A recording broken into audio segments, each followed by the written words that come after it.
কর্মরত অবস্থায় খনি কর্মীর মৃত্যু।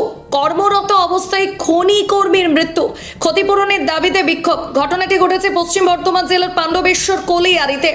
ঘটনা সূত্রে জানা যায়, গতকাল অর্থাৎ বুধবার রাতের শিফটে পাণ্ডবেশ্বর কলিয়ারিতে ডিউটি করতে খনির নিচে নেমেছিলেন বছর 51 শেখ শফিক।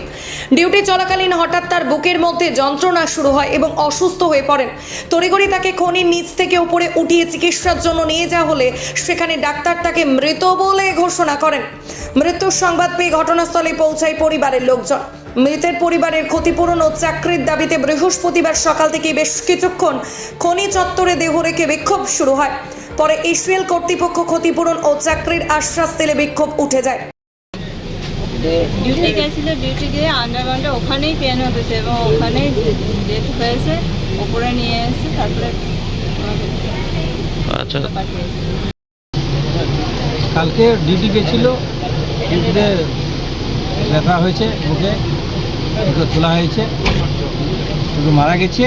ওর ওয়াইফকে চাকরি দেওয়া হলো, ইসিএলের যে বেনিফিট, সমস্ত বেনিফিট ওকে দেওয়া হচ্ছে। পাণ্ডবেশ্বর থেকে সোমনাথ মুখার্জির রিপোর্ট, খবর বাংলা।